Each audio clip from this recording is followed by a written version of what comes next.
আপনি কি জানেন প্রতিদিন লাখ লাখ ডাব থেকে যেভাবে ঠান্ডা বোতলজাত ডাব পানি তৈরি হয় সেটি একটি অত্যন্ত গোছানো ধাপে ধাপে সাজানো এবং সময় নিয়ন্ত্রিত প্রক্রিয়া, যেখানে একদিকে থাকে কাঁচা প্রাকৃতিক উপাদান আর অন্যদিকে থাকে আধুনিক প্রযুক্তি ও পরিচ্ছন্নতা ব্যবস্থার নিখুঁত সমন্বয়।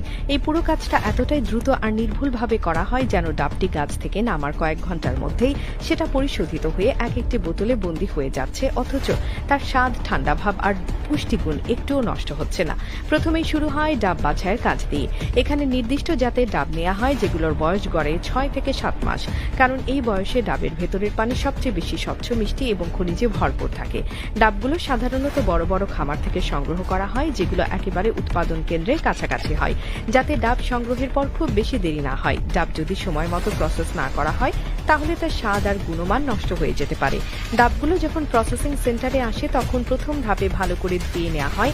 বাইরে লেগে থাকা ধুলো, মাটি বা ছাঁচ জাতীয় কিছু থাকলে তা পরিষ্কার করা হয়। এরপর একটি বিশেষ ধরনের রোবোটিক মেশিনে ডাব ঢোকানো হয়। এই মেশিনে থাকে স্বয়ংক্রিয় ছুরি আর ড্রিলিং ব্যবস্থা, যেটা ডাবের শক্ত খোলস ভেদ করে ভেতরের পানি বের করে আনে, সেটাও এমনভাবে যাতে পানি কোনোভাবেই বাইরের সংস্পর্শে না আসে। মানুষের হাতে ধরলে বা খোলা পরিবেশে রাখলে পানির মধ্যে জীবাণু ঢুকে যেতে পারে, সেই ঝুঁকি একেবারেই রাখা হয় না। ডাবের পানি সংগ্রহ হয়ে গেলে তা সরাসরি পাঠানো হয় ছাঁকন প্রক্রিয়ায়। এখানে একটি বিশেষ ছাঁকনি ইউনিট থাকে, যেটা অনেকটা অতি সূক্ষ্ম পর্দার মতো। এই ছাঁকনি দিয়ে মেশানো থাকে এমন জিনিসগুলো আলাদা করা হয়, যেমন অণুজীব, অতিরিক্ত খনিজ কণা অথবা পানির স্বাদ নষ্ট করে এমন কিছু উপাদান। এরপর পানি যায় আরেকটি ধাপে, যেটিকে বলা হয় ফ্ল্যাশ পাস্তুরাইজেশন। এই ধাপে পানি কয়েক সেকেন্ডের জন্য একটু গরম করা হয়, ঠিক এমন তাপমাত্রায় যাতে পানির গঠন বা স্বাদ নষ্ট না হয়, কিন্তু জীবাণু বা ছাঁচের মতো ক্ষতিকর জিনিসগুলো ধ্বংস হয়ে যায়। তারপর আবার সেই পানি দ্রুত ঠান্ডা করা হয়। সবশেষে বিশুদ্ধ ঠান্ডা ডাব পানি স্বয়ংক্রিয়ভাবে বোতলে ভরে ফেলা হয়। প্রতিটি বোতল সিল করা হয় জীবাণুমুক্ত পরিবেশে, যাতে বাইরে থেকে কোনো বাতাস বা ধুলো ঢুকতে না পারে। তারপর সেগুলো সংরক্ষণে পাঠানো হয় হিমঘরে, যাতে সেখান থেকে সরাসরি চলে যেতে পারে দেশের ভেতর বা বাইরের বাজারে।